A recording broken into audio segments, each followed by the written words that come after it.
What is up, everybody? It's Matt Johnson. We are back with another episode of Real Estate Uncensored. This is the place where you get actionable ideas, insight, and inspiration to turn your real estate career into a life of freedom. And man, we've got a good episode today. This is going to be a lot of fun because both of the guys that we have are fun, but they also have some serious knowledge and content to drop on you and on us today. So first of all, let's bring in the Junior Grandmaster himself, Greg McDaniel. What is up today? Man, I am having a freaking great day. You know, I got up, I slept through my alarm clock, but there was a reason for that. I believe everything in life has a reason for it. And I actually got a call from the baldness of the bald, the Aaron the Whittenstein, and he actually connected me with someone who's really pretty freaking cool. And I'm testing this like marketing, this kind of a network marketing event planning company out, which is, I'll tell you guys more about it as I go. But basically, I just show up, they do all the work, and then get like tons of people to come to the event, and you can network and get business from it. So I did that. Then I got in the office, shot with Viral, epic fucking videos with Viral today. We did some great stuff. I had the mayor and the chief of police call me back, and they want to do videos with me. Winning. And then I get to hang out with you guys. I mean, come on, my day doesn't get any better. And to crown the jewel, put the crown jewel on it, it's the Grandmaster's birthday today. T. Diddy is checking off another box on the years. So happy birthday to Terry McDaniel. So if anybody is not familiar, he is the Grandmaster, Greg's dad, 40-something years in the business. 45. And we had him on the show for an audio interview kind of around the time when we first transitioned over to podcasting. Mm-hmm. And so guys, go look at that. That is on our YouTube channel. It's under like the audio interview section if you scroll down on our main page. But we need to get Terry the titty on the like video podcast. We've never had him on the actual video podcast. How bad is that? Did you call him the titty? No, it's the T Diddy. The T Diddy. I thought he called him that. Very, No, I have guys, go to my Facebook and you scroll down. Last Friday, I got the T Diddy on a video. He and I were sitting in the back patio of his house. We were just drinking beer, chilling, talking real estate. Go watch it. It's an amazing time. He'll drop some knowledge on you, just like this show is going to do it to you as well. That's right. And speaking of knowledge, let's go first to Mike LaFido. So, Mike, you're in Chicago. We're going to talk about how to take your first luxury listing and some of that stuff. But kind of fill people in on what you do in the luxury kind of scene and how you got there real quick, and then we'll turn to Gene. Yeah, so 17 years in the industry, and about 4 years ago, I really, broke into and specialized in the high-end space, the luxury space, and from that had a small consulting speaking business, and really now focused on helping agents break into and sell high-end homes through positioning to mindset to the actual marketing to social proof to lead generation. Yeah, and one of the things I want to talk about a little bit today is when you're dealing with luxury, you're not necessarily always dealing with super motivated sellers because they don't have to leave. They haven't bought another home. They don't, even if they did, they could afford to carry two of them at the same time because maybe they paid cash for both to begin with. So you don't have quite the same motivation. So I want to dig into that a little bit. So guys, stay tuned for that. And then Gene, the Genester, the Velpy, Gene from GVI Media is here as well. Every Friday he gives kind of a tech tip or some sort of social media tactic that we can learn from. So Gene, what have you got for us today? So traffic is dense on Westchester Pike here. Great. I Yeah, you got the helicopter. I got a couple things. So last week we started to talk about Twitter, right? Mm-hmm. And you guys, we sidetracked, and I went back and watched the replay, and it turns out I never really gave a tip. We just talked about how Twitter sucks. All right. Well, make sure that your earbuds are completely plugged in for us first, but and then please feel free to drop the actual tip that you meant to drop last Friday. Wait, why? Well, you can't hear me. What's wrong with my earbuds? Yes, you're in and out. You're in and out. Yep. Oh, really? Oh, it's almost good. Yeah, whatever it is. That's why I said make sure your earbuds are plugged all the way in. So, yep, whatever you got. All right, let's talk Twitter. So with Twitter, I'm just going to go real quick because Twitter, they have a software called Crowdfire, and Crowdfire will help you increase your followers and target the followers you need to follow you. So that would just go back and watch last week's bashing of Twitter and then add that little piece on to the end. The tip for this week is keep your eyes on your Facebook inbox for your business page. They've just come out with a new inbox where they're integrating Messenger, your Facebook inbox, and your Instagram inbox into one view. So if you're a business that is utilizing those three tools, it's now one spot to review your reviews, your likes, your comments, your shares, all in one view, so you don't have to kind of jump back and forth. So they launched that this week, I think, and I got my first taste of it this week, and it's pretty slick. So if you're using Instagram and Facebook for some of your marketing and Facebook Messenger, give that a look in your notifications and messages on your business page. Wow, that is super cool. That is why I hired you for my own team, Gene, because you are that fucking good, dude. You are like a legend of legends. Everyone stands on your shoulders because you're so damn big and awesome. I freaking love you. That was over the top. I'll take it. All right, It's a so token Mike, of my Instagram is interesting because I feel like if you want to break into, or if you're already in the luxury market, man, Instagram is like a perfect kind of hand and glove type fit, because you can take some of the best, especially if you're doing like really good, let's say twilight photography and like really high end photography of your listings and stuff. I mean, why not plaster that all over Instagram, even if it's just a place where people can go to check you out, because it demonstrates that you're in that space. Mm-hmm. Yeah, I would agree, and that's something that on all Big G here could help me out with the Instagram. It's like, where do you begin? Where do you? I mean, for me, my focus really has been LinkedIn and Facebook. Not LinkedIn so much for lead generation, but more for, building that database, that sphere of the C-suite type, executives. But by all means, obviously Instagram. I always say we're in a show and tell industry, so what better place to put it on Instagram? So I got to start practicing what I preach. I don't really push Instagram or claim to be an expert at it, but I certainly should be doing more of that. I do a lot with YouTube, as you know. Yep, 100%. Yeah, I'm right there with you, Michael. Man, I suck at Instagram. I mean, I know that I'm supposed to. Oh my God, you're even worse than all of us. I mean, at least I have one. Yeah. But it is. I was telling someone else. I mean, you're hitting two social media platforms with one time. I mean, you take a photo, post it to Instagram, select Facebook, put a little title in, put some hashtags, bam, it's out the door in 30 seconds. You can get it all done. I don't know why I don't do it. Maybe it's because it's so easy.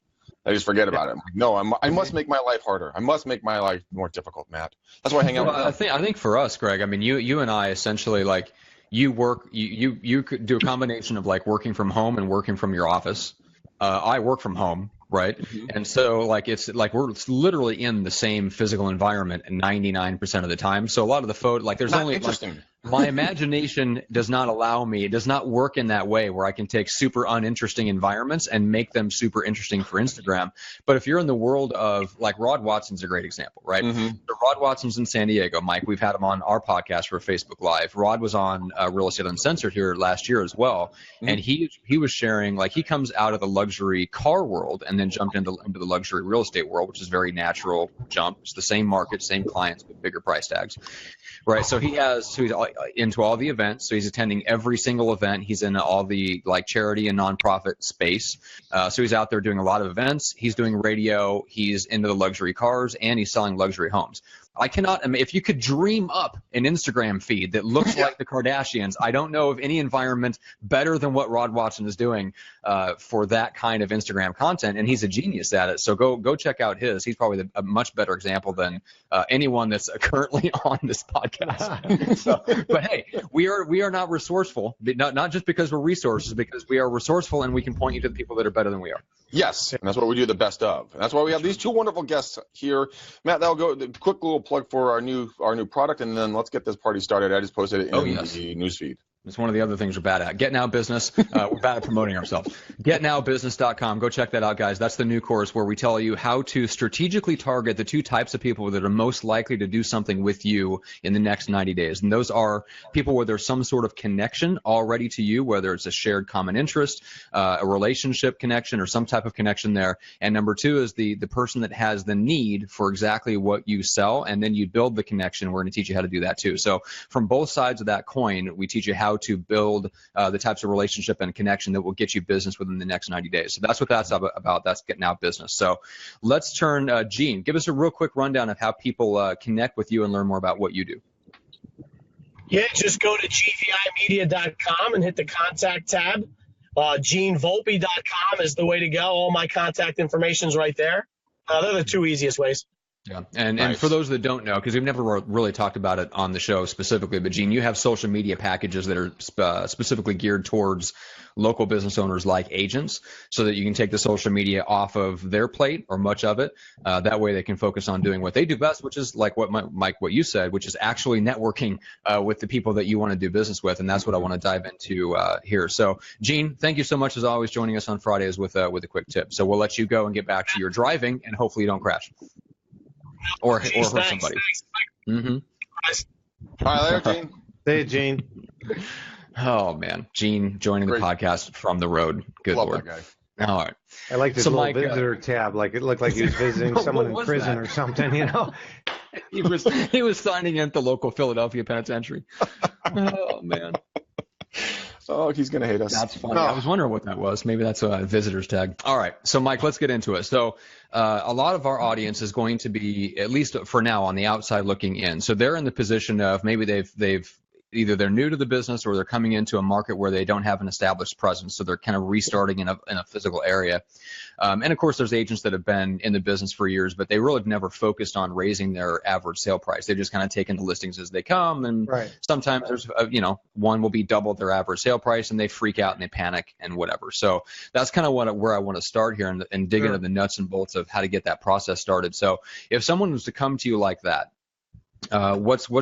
what is the process that you kind of start them on in terms of getting them ready to even go after and start networking with the type of people that have luxury homes or high-end homes to sell? Yeah.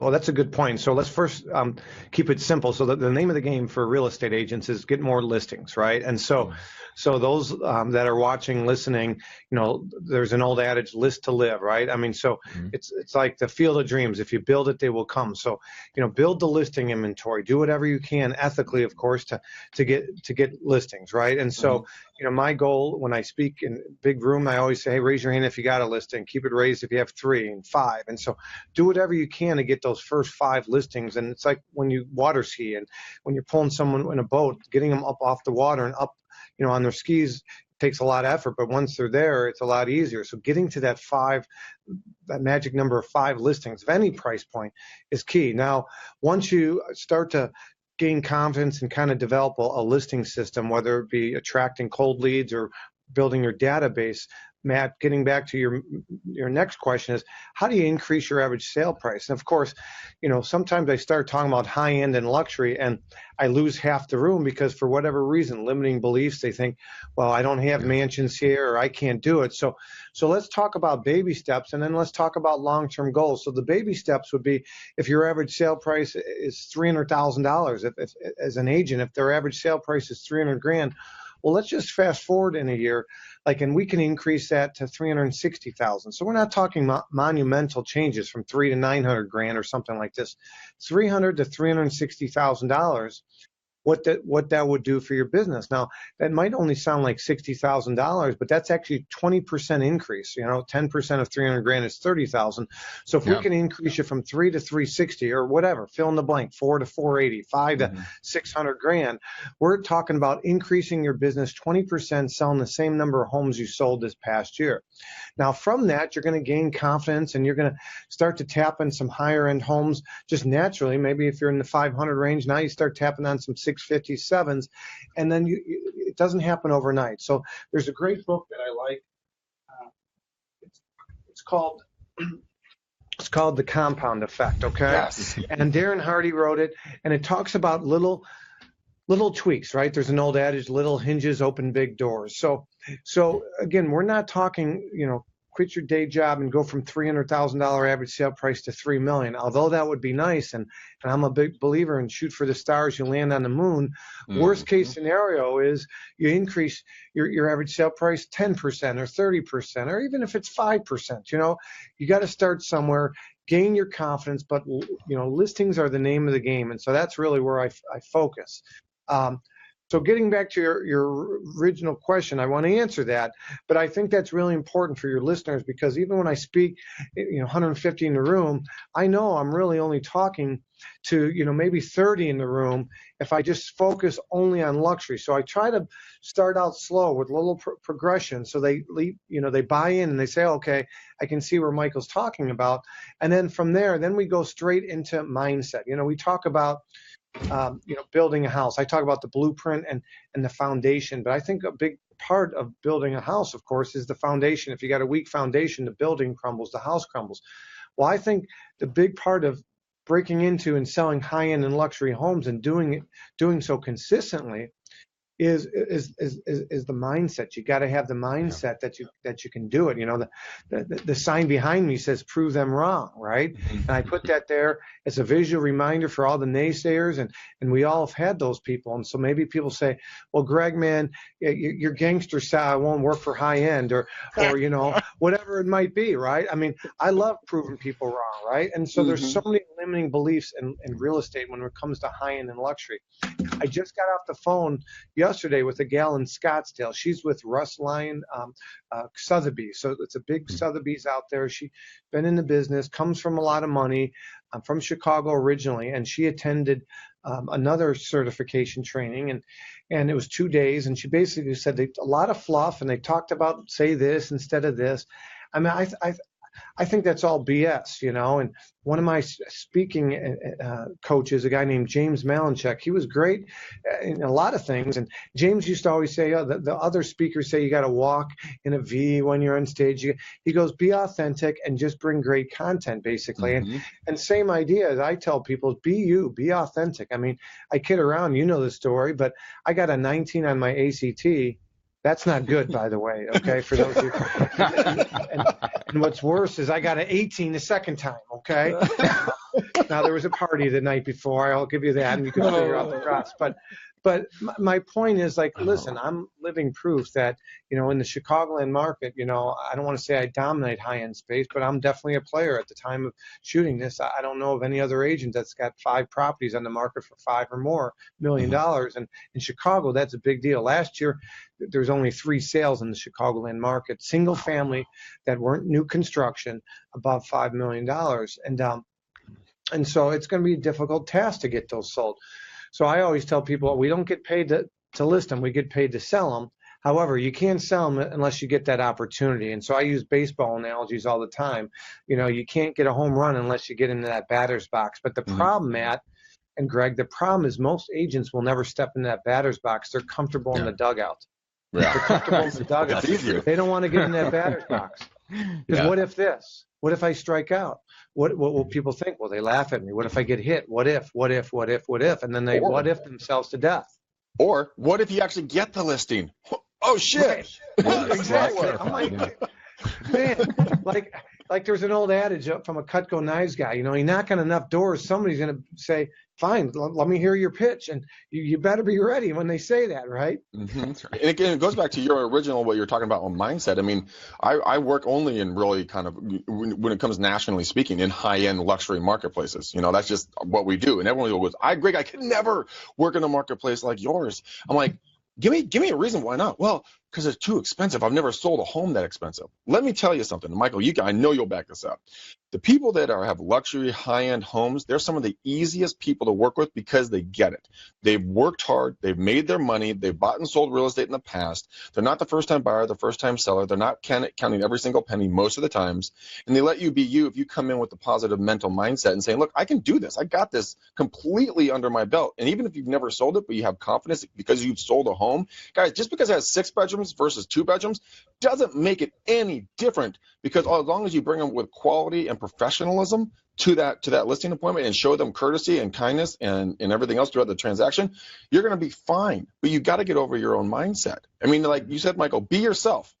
Dude, I walked into a $3 million listing appointment that I got from cold calling, wearing jeans with an untucked shirt on with a sports blazer on, wearing Vans tennis shoes.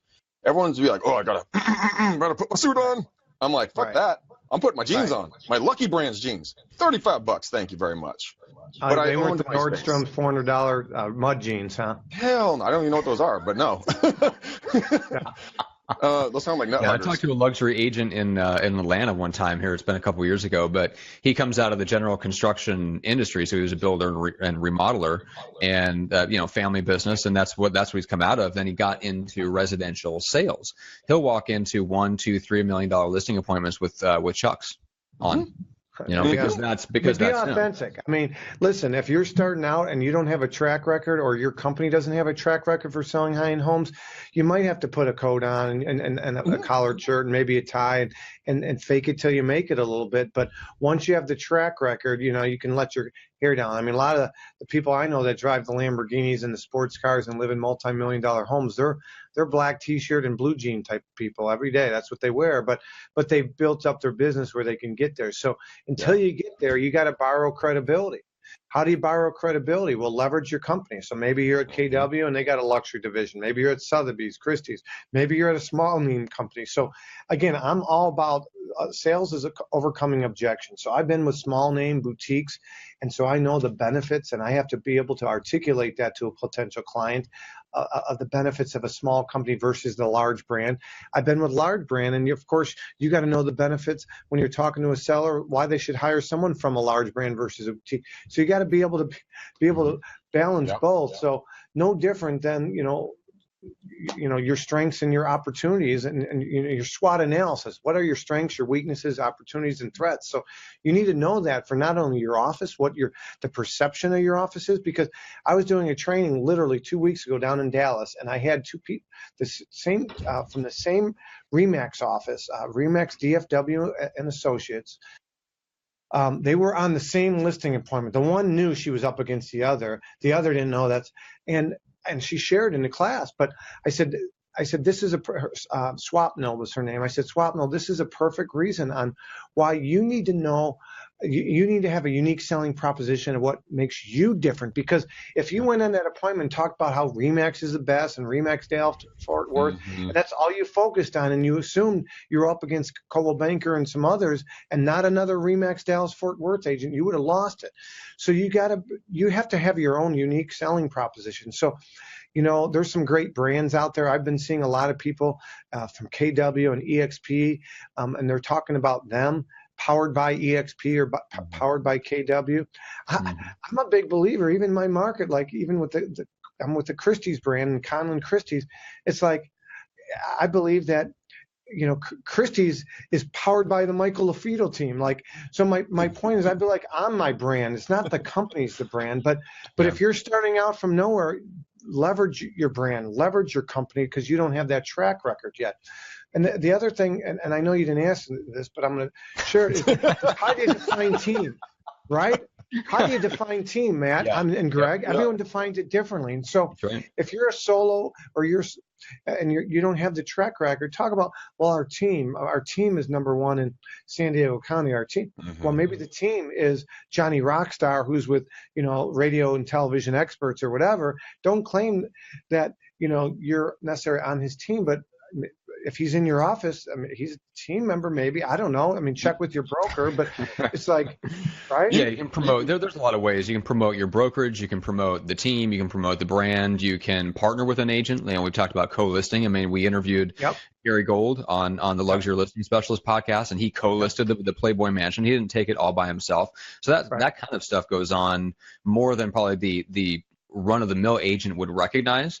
And yeah, I mean, with the commission size is that big, why not co-list? Why not partner or find a mentor agent that does have that track record? I mean, Greg, that's one of the big things that you recommend is if you're going in, you need to borrow credibility, literally borrow it by going in there with somebody who already has the credibility. Yeah, absolutely. There's no reason not to stand on someone else's shoulders if you're just getting going, but also you have to be able to own your space like I talked about and be confident in your own skin.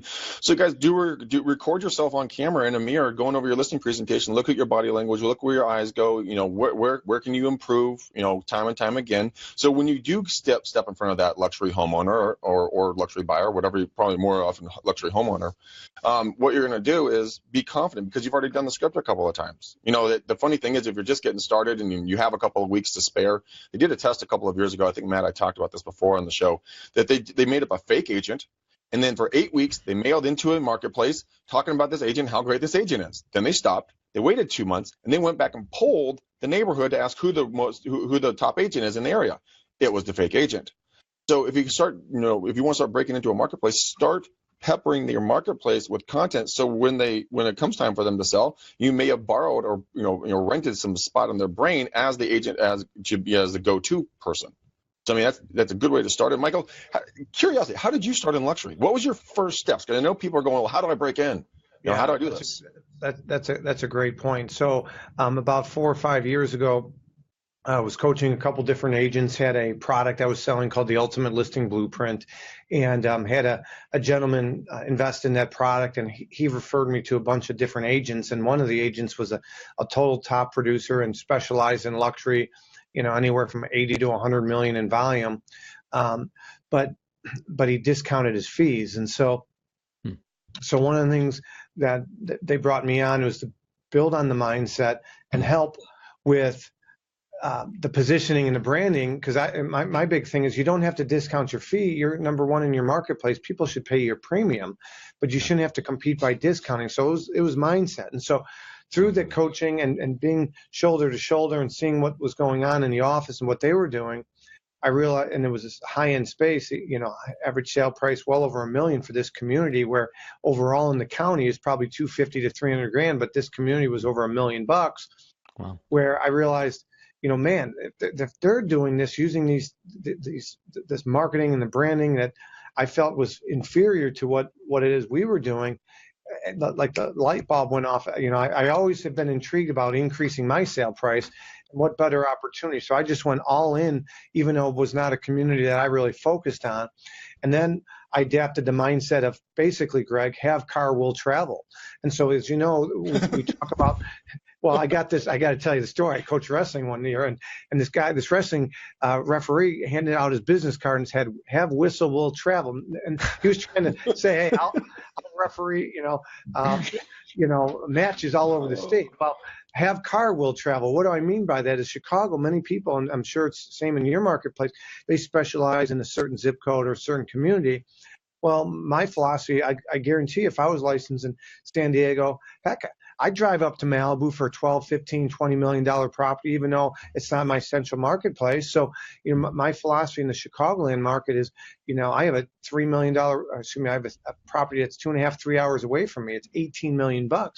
I didn't know anything about that marketplace at the time, but again, he wanted to hire a marketer, and I told him, if you want to hire the best marketer, I'm your guy. If you want to hire the local specialist, I'm not the guy. So again, it's all how you position yourself. So I kind of adapted. First step, Greg, is social proof. I said, man, I'm helping these people in this marketplace, and I know their market's inferior. I could be doing it. And again, for me, that was breaking down that limiting belief for me. Like, well, I'm not from this place. I don't have a sphere here. Can I really do it? And I said, I'm going full blown. And I boom, I started getting immediate results. So then I expanded the area. Now it's like I'll travel, within, like I said, 3 or 4 hours if it's the right opportunity. So baby steps was, seeing that it was needed and I could do it. I could differentiate. My philosophy is everyone going one way, I go the opposite. So, you rub some people the wrong way with that Debbie dinosaurs in the industry, as I call them. But it's also better to stand above the competition. I got names for all, I got avatars. You got Debbie Dinosaur, you got Part-Time Patty, you got Chatty Cathy, you got Newbie Nathan. Oh my God, I love this. Oh man, Mike, you and I have spent a lot of time together. I have not heard the avatars. That's hilarious. I love it. Oh my God, Debbie Dinosaur. I think the brokerage my girlfriend works at, that's their entire. There must be a meteor like brewing or something, because it's nothing but a brokerage of Debbie Dinosaurs. Really? Oh, well, that is kind of like the average agent out there right now. But I think that's great. Michael, something you said that I really like is that you just took life by the balls and you just said, I'm just going to go out and do it. I may not know the marketplace, but I'm just going to do it. You weren't afraid to jump. And I think that's one of the biggest stopping areas for people is that they stop themselves. It's nothing else is stopping them. They're unwilling to go do it. Like I've caught myself doing that today. And Matt, I think we're talking together. Yeah, we lost Mike for a second. Michael, where'd he go? No, but I did. I mean, what do you mean you did that to yourself today? So I hired a marketing firm that's going to be marketing for me. They're going to be throwing events for me. And I'm going to tell you guys all about this firm and what they do for me. They said they can get 40, 50, 75, 80 people in a room, very like that, without any real, without much hard work, and they can get it up to 200, 300, 500 people for events every month. So I'm gonna take them for a test drive and see what happens. But the really cool thing is that, Matt, when they said, well, yeah, we'll use your city as a central point, and then we'll go 25-mile radius out, and we'll invite people. And what my immediate result, my thought pattern was like, no, don't go 25 miles out. I don't know the marketplaces. And I thought about it. I'm like, because I said only go 13 miles out, because that stays in my comfort zone. Then I said, what the fuck am I doing? No, go 25 miles, so I can do referral fees, or I can do anything else. And even I caught myself doing that with that limiting mind belief right off the bat this morning, and it was unbelievable. I sat there and I'm like, how many times have I stopped myself in the past when I could have gone bigger? Think about it, guys. What have you limited yourself today from doing? I mean, where could you be right now if you didn't say no to something? Challenge yourself to say yes to everything for the next week, everything, and see where you guys go. I mean, the events you don't want to go to, but you're like, okay, I'll go, and go from there. Just say yes. Watch the things open up in your life. I bet you anything, you're going to love the results. Yeah. Well, let's talk about the marketing, or not the networking, I should say. So, Mike, you briefly alluded to using LinkedIn to connect with people that are kind of in that space, the people that are the most likely to have luxury homes that they need to list, or high-end homes that they need to list. So, anything you want to share about that particular strategy for meeting people, or how you network with people that run in those circles?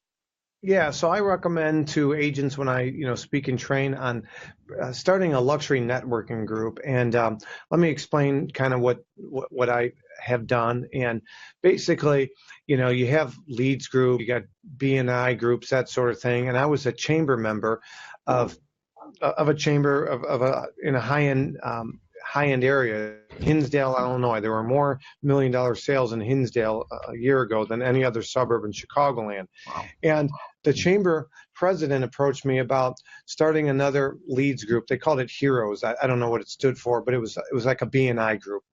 And she came to me and said, hey, listen, would you be interested in starting it? And she was giving me the rundown. Basically, all right, we meet weekly at the chamber.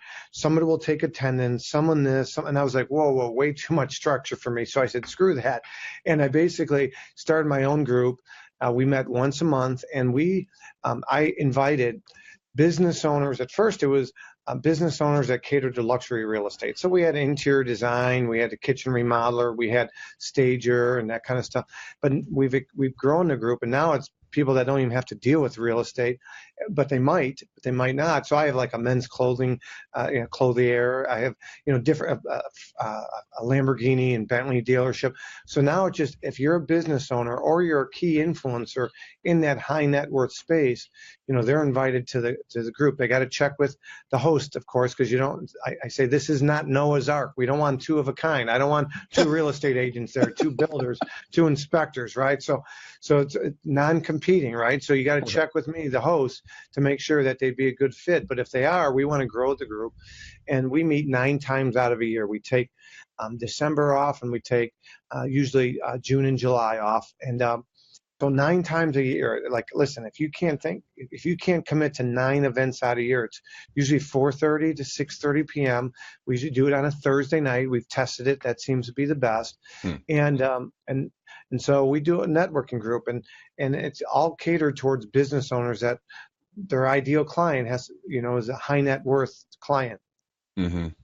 Yeah, no, I love that idea. That's something that we're going to be doing. And I'm really, I'm really glad that you said Thursday is the best day to do it, because Thursday is the only day during the week that I actually have a free evening. The rest of it's all booked with coaching and everything else in the evening. So thank you, baby Jesus, for making it available. We found like nobody wants to do something on Monday nights. No. And Tuesday, Wednesday night, Wheaton, Illinois, we're more churches per capita than anywhere else, and so we're kind of like Bible Belt for the Midwest, and so you got a lot of stuff on churches Tuesday and Wednesday nights. Mm-hmm. Thursday night, listen, if you have a late night or you do cocktail hours afterwards or whatever, it's like Friday. Everyone gets excited for a Friday, but of course nobody's going to go to an event on a Friday late afternoon or a Saturday or Sunday. So Thursday's the day. Not unless you're serving booze. I mean, come on, we're real estate agents. Yeah. Bribe me with food or booze and put them together, I'm definitely there. And they're Yeah, don't free. charge. Yeah, well, again, the other attendees are not real estate agents, right? We don't want them there because they'll take in your business. Those bastards. It is true, though. I mean, networking is a really powerful thing. I think, and this is something I talked with the Grandmaster, the T Diddy, not the Titty, Matt. But rolling your eyes.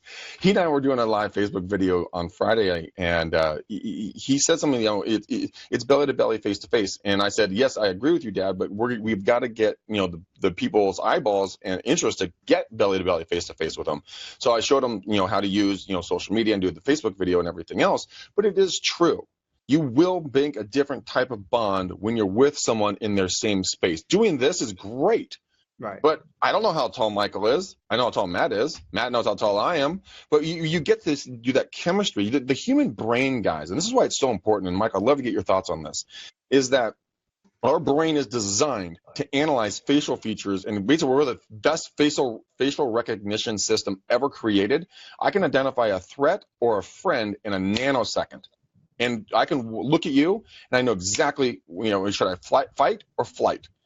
So when you're around someone, and the body language is 55% of the communication, you can start exuding friendliness, knowledge, professionalism, fun, education, all this stuff you couldn't do in a typed or written email or on a phone call. I mean, yeah, you bring up a good point, which I'll probably circle back to a point earlier. It's nobody cares how much you know until they know you care. And so how do they know you care? It's being likable.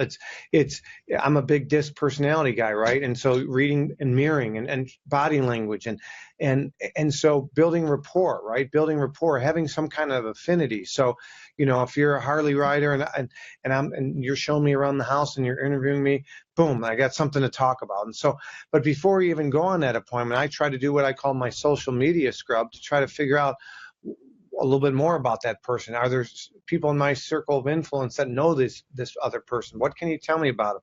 What do they like? How do they think? I'm trying to do my due diligence so I can build rapport quickly and be identifiable, because we've all, if you've been in the industry long enough, all of us have lost a listing to what we think would be an inferior agent. And you're like, man, how did I lose that? Well, I think it comes back to the foundation and the fundamentals, just like football. Fundamentals are blocking and tackling. The fundamentals are being likable. This is still a people business, and people don't care how much you know until they know you care. And so if you're transparent, you build rapport. And once you've done that, then you have an increased likelihood of them hiring you. So I have a property that I'm marketing right now. It's $4 million. It's on 20 acres. I was interviewing an agent to join my team. She was with a competing firm. And I said, hey, I'm going on an appointment Saturday. You want to join me? It's a $4 million home. She probably specializes in like $300,000 to $400,000. She goes, yeah, for sure. The listing appointment, normally my listing appointments are, hour and a half, maybe 2 on the long and maybe an hour on the quick end, but about an hour and a half. Because I really have slowed down and do more rapport building. I'm a driver. In a perfect world, it'd be a half an hour, right? But I've really gone above and beyond to really slow down. Well, this was a 2 to 2.5 hour appointment. And Laura said to me, man, I am shocked. Like we're talking afterwards outside. She goes, you never went into your presentation. Mm-hmm. Like she's formally thought, oh, you go into your presentation. You're there for your presentation. Well, I'm like, listen, when you're selling Cutco knives, people expect you, and I'm not picking on the Cutco people, but people expect you to go into the presentation, right? Yeah. It's like, so I'm like, I pre-sold him. First off, I sent him my shock and awe box. He was pre-sold on me. We sent him an email with a bunch of stuff. The guy was pre-sold on me. Now, I did bring a folder. And I showed my video book. I got to show the video book. This is one of the things that I show off on my listing appointments. It's a video book that's got a 10-inch monitor, and it holds 2 hours of content. And so I don't just tell them I'm going to do an amazing video. I show them, hey, here's an example of a video I can do for your home. So this is something now everyone else shows up with their iPads or their smartphones or their laptops. I show up differently. So I left them with a folder. I said, I'm not going to insult your intelligence. I sent you a lot of this ahead of time, but I do want to show you this. And I brought out my video book, and we're going to do a video for you, and boom, boom, boom, boom. Because nobody else, I guarantee you, who interviews has that portfolio of videos that I do. And by the way, a little plug, Matt, people that get my certification, they get a video book that's preloaded. But anyways, topic at hand here. So, but my point is, I said to her, listen, you're absolutely right. Because I built rapport. And I never went into my presentation because, again, if I wasn't likable and the guy was, I haven't had blueberries. I'm not trying to gross you out. The last time I had blueberries, I was Mickey Owen baseball camp in Missouri, 1983 or 84, and I puked. My kids are always trying to get me to eat blueberries. This guy has me at the listing appointment. He talks about how he's making all these blueberries in his garden, and he made this like milkshake, and it had blueberries in it. And he's like, oh, Lauren, you want some? And she goes, yeah. And it looked good. So I'm like, it's like people offer you a beer in the listing appointment. I'll have a beer. And so I had some. It was pretty good, actually. But I was like building rapport. I was trying to, I don't want to say stroke the guy's ego, but building rapport with the guy a little bit so that, he said, listen, because he broke down his spreadsheet. His buddy's a commercial broker, said, okay, so he's asking me questions, the stereotypical questions you ask on an interview, and 5%, right? I said, well, everybody charges different, although that might be the most common. I'm by far not going to be the cheapest guy you interview. We're 6%. Again, I am in a 5% market for. Again, for that my rear end here. Sherman Antitrust. I'm not telling anyone what to charge. But if you were to pull 20 random listings in the Chicagoland market, the most common total commission would probably be 5%.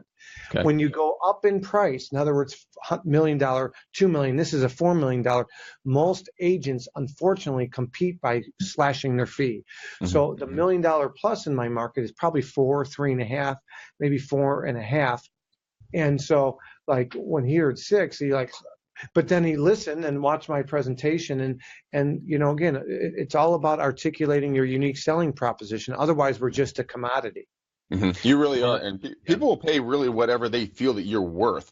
So people always say, hey, how do I close a listing and presentation? When in reality, what you need to do is you need to open a listing presentation with value. I mean, literally browbeat them with so much value. It's like drinking through a fire hose, and they just can't stop. By the time they'll be like, shit, I'm signing. What's your fee? You're like 12%. They're like, deal.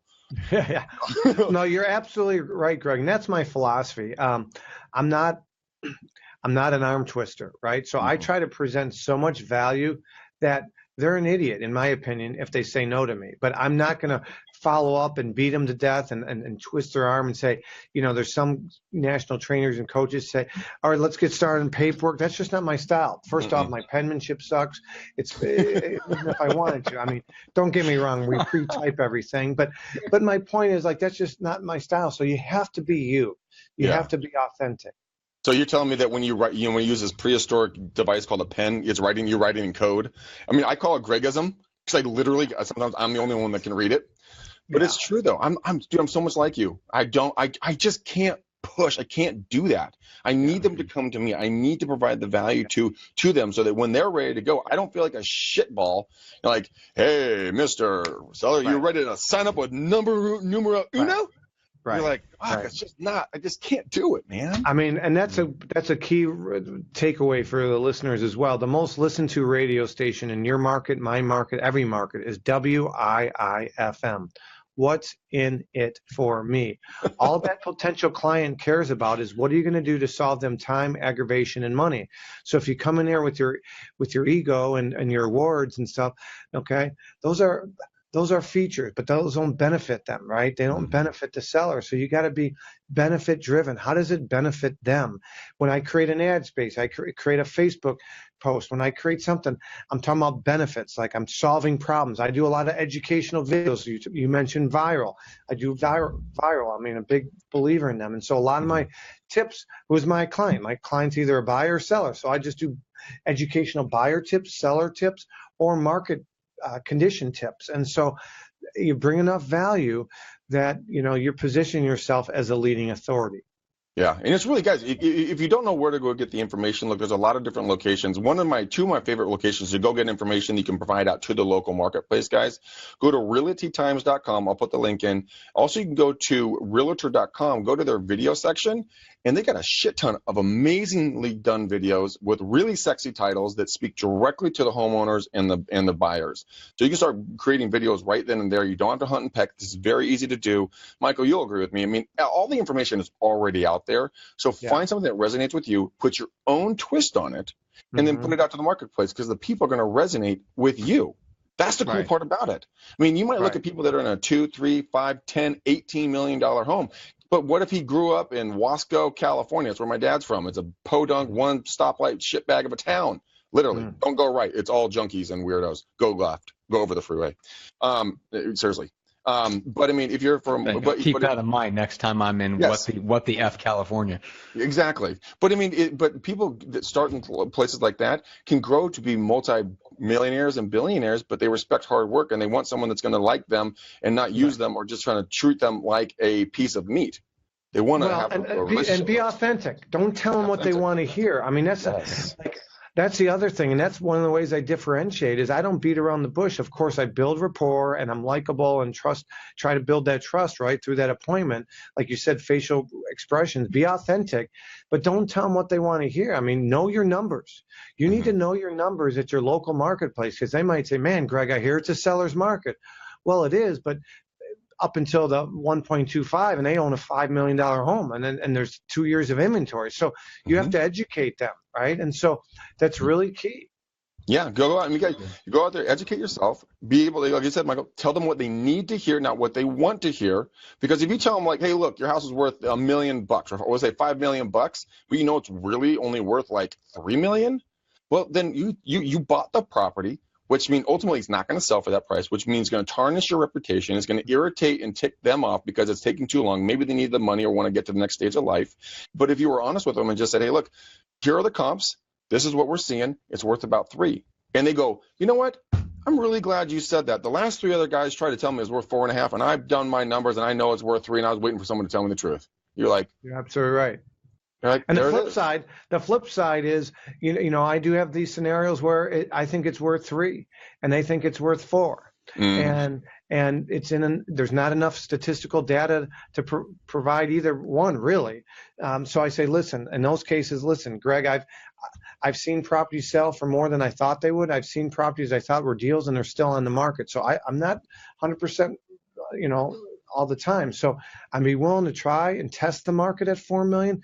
But, you know, after X amount of days, we'd have to make an agreement to adjust the price down to blank. So again, and building that into the listing agreement. I have a clause in our actual listing agreement that states and it defines by a certain date. We put that in there, and you know, check with your broker. Every state's different. You might not be able to lower the price just based on that. You still might have to do the formal paperwork, but at least you can go back to them and say, remember, we agreed to this. You know, it's in writing. You know. Yeah, that's one of the things that I do, Michael, with ours. If we're going to overprice it, I literally put it in there and I say, look, if 15 days, if we don't have a showing every day or a contract in hand that we're negotiating or under escrow, we agree to come back together, reevaluate to see what the market is telling us, not what I'm telling you, what the market is telling us, and then we can, you know, evaluate, adjust, and go back out to market, you know, at an adjusted price point.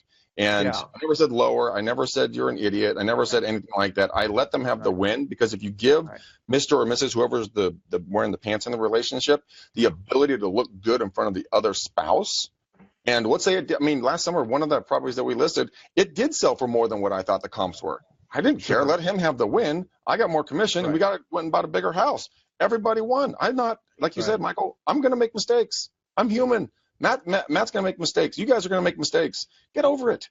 Stop trying to be perfect. That's what people don't want. Nobody. Well, and it goes to not letting that stuff affect your self-image of who you are as an agent or a business person, because it is. It's like you said, Mike. It's an educated guess, and sometimes you can have a feeling or a hunch about where something will sell just because you're out there talking to buyers and you know the market. But you don't have the statistics to back it up. Well, without the numbers to back it up, right, it's still just, you have to acknowledge that, well, this is an educated guess on my part, and I don't if that educated guess is wrong, that doesn't knock down my self-esteem. It's Well, just here's I what made an educated guess.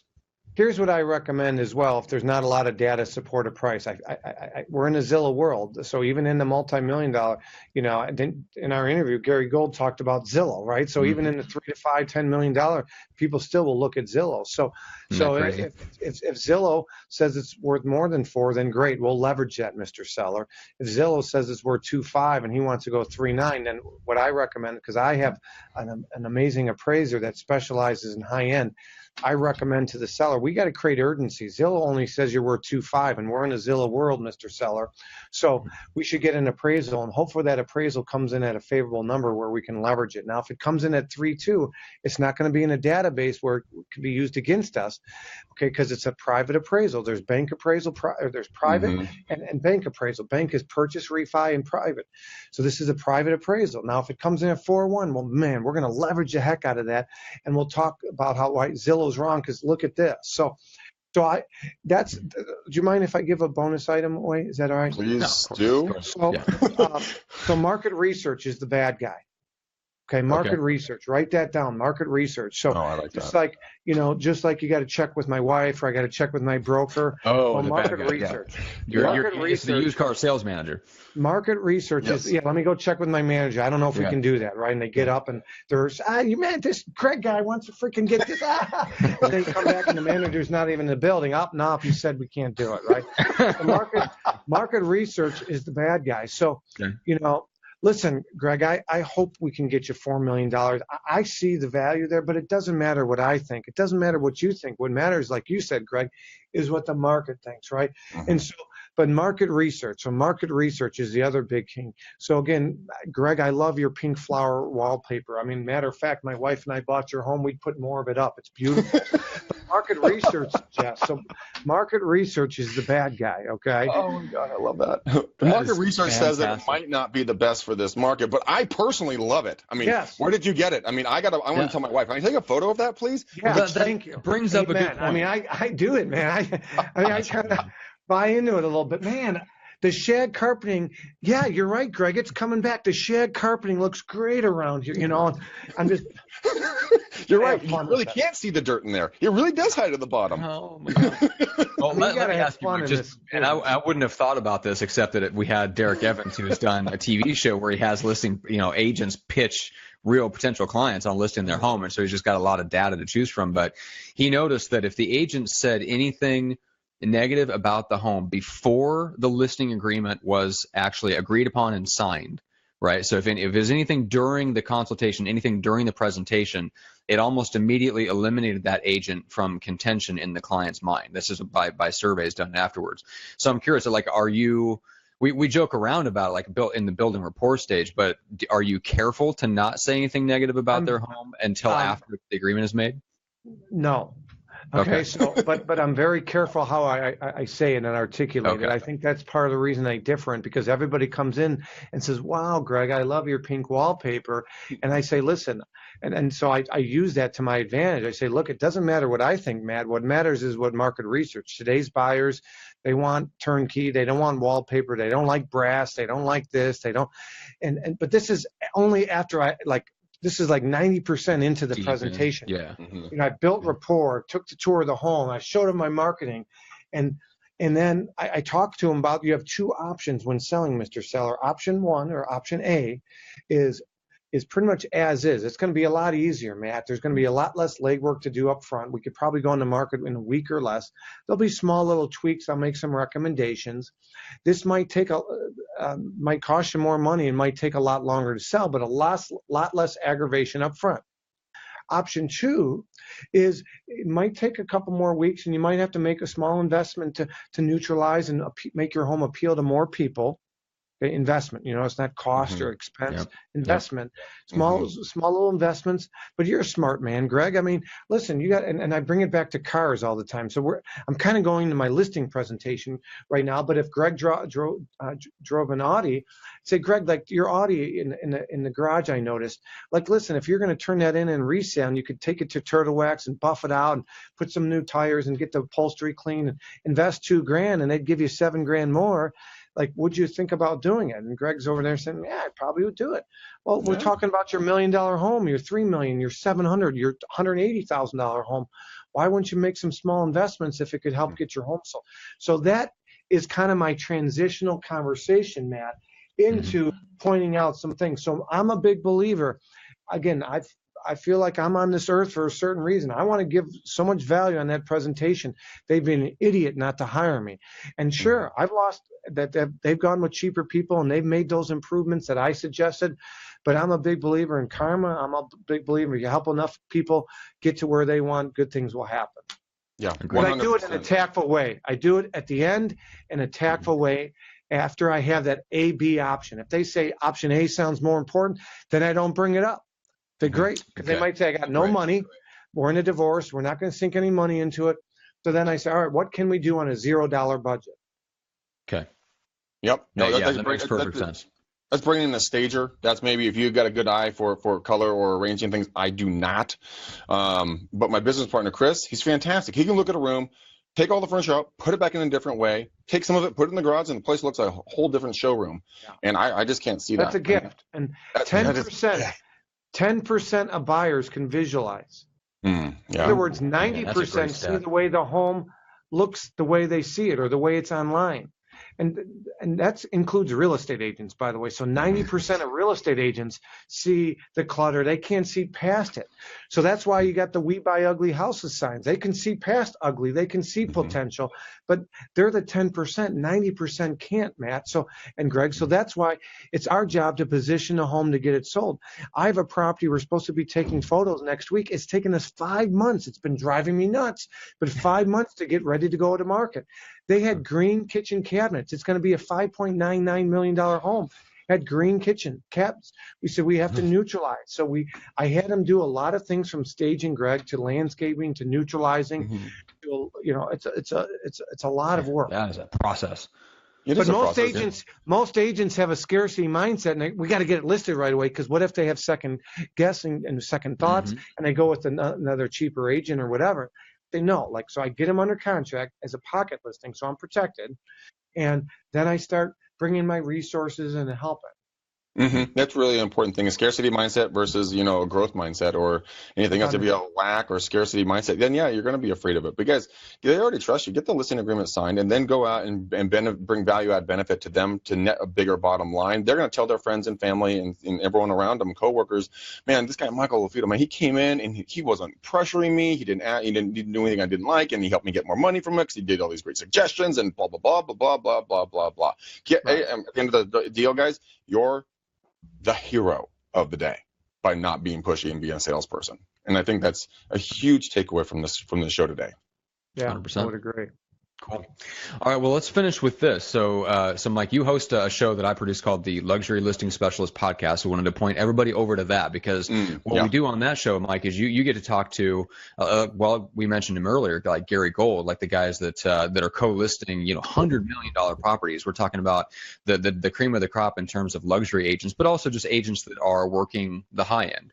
Right. And bringing all of their suggestions, their tactics, their marketing ideas and things like that to anyone that wants to raise their average sale price or break into that higher end market. So real quick, Mike, what's just give us kind of the definition of high end versus luxury so everybody understands kind of that the podcast does apply to them regardless. Yeah. So the podcast applies to everyone because every market's got an average sale price, right? So whatever your average sale price for any given market, I defined high end as 2 times that market average. So if the average sale price is 180, well, 360 is high end. Okay. I define luxury as 3 times that market value. So many times people think luxury is $1 million above or it's got to be a mansion. No, not necessarily. So that's just how I define it. And again, you bring up a good point with the podcast. I mean, we're bringing on top agents, thought leaders, that sort of thing that will help bring value to, we had one gentleman, as you know, a few weeks back, he talked about how triple ending deals, right? I mean, so we're trying to bring cutting edge technology as well as content to the listenership. So that's luxurylistingpodcast.com is the URL on that one. Yep. Yeah, and if you guys on the iTunes in. Did you? I don't know if you beat me to putting the link in there, but luxurylistingpodcast.com, and you can get one of the things that you mentioned earlier, Mike, the blueprint. So you guys can get that there. Actually, if you go to luxurylistingpodcast.com/free, you can get the latest episodes of the podcast consistently, and you can also instantly download Mike's luxury listing blueprint there. So just wanted to point that out real quick. So yeah, that's awesome. And then you've got the luxury certification. So if anybody wants to find out about that, there's links from the podcast site, or you can just go directly to luxurylistingspecialist.com and you can learn more about that certification. Because Mike, you're speaking all over the place and doing like 2-day trainings and all kinds of stuff. But that's something that they can essentially like either find out more information about. Yeah, just learn more about in terms of learn taking more about it. And, yeah. They can send me an email, michael@marketingluxurygroup.com, michael@marketingluxurygroup. If they have any questions. I mean, It's an online platform. It's basically a member's website where they can, at self-paced, they can go through the trainings, the tutorials. We have 15 modules, and the average module is 31 minutes long. So, I mean, we have a lot of great content. We have an exciting new strategic alliance with Concierge Auctions. So, I mean, again, for those agents, whether you're a beginner or a seasoned veteran, if you can get, I call it the principle of slight edge. I mean, if your people have been listening for an hour here, I mean, I commend them, right? We're all busy. If they blocked off an hour and they're watching or listening to this, it's called the principle of slight edge. And if you can get one nugget from Greg or Matt or from myself, and you can actually implement it, that's the key. You got to implement it. Mm-hmm. But if you get one nugget and you implement it in your business, then it's a return on your investment, your return on your time. ROT.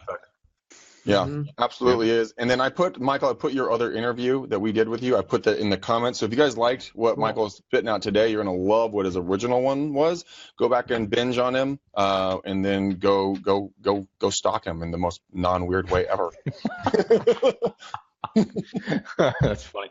All right, guys. So with that said, and for us, make sure to subscribe to the show and share it. We thank you guys for doing that. We love it that the people are sharing the show with their coworkers and other people in their brokerage and their office and all that good stuff. Greg, did you want to quickly read the one piece of hate mail that we did recently get on YouTube? Do you have that? Do you have that handy? I do, Matt. I do. Please read that because this is funny. Let's talk about proving them wrong, Mike. So this is prove them wrong. Pat wrote this to us. So much talk going nowhere for the first half of this so-called podcast. Waste of time. Finally, they get into it, and Jason talks down to them. Weird being a guest. Anyway, Jason claims that buyers shop the FSBOs to save the commission, which is wrong. Savings the commission is the focus of the sellers. So, Pat, fuck you. All right. And that's my feelings being hurt. Oh my God, that is funny, but it's Greg. It's Greg reads hate mail. I love it. Yes. Maybe that'll be a new segment of the show. So anyway, haters are gonna hate, right? Haters are gonna hate. Oh, so Matt, who says that? Matt, who says that? I believe it's a certain Taylor Swift. Hoping that wouldn't come up. Oh, I love that. Thank you, Michael. Thank you. Man. All right, you guys are too much. All right, guys. Once again, thank you. Make sure to subscribe to the show, YouTube, iTunes, or Stitcher. Go to getnowbusiness.com to check out the latest course. That starts the first Monday of June, right? So June, is it the first Monday? No, it's June 8th. No. June 5th. 5th, dude. Wednesday. It is the first Monday of June. It is. Yeah, first Monday in June, June 5th. That is when that next round of 4-week live training starts. So with that said, guys, we appreciate it. We love it. Mike, thanks so much for joining us. Thanks to Gene for joining us earlier. And guys, we'll see you on Monday. You got it, guys. Follow us. And then as always, Matt, peace out, ninjas. We gone.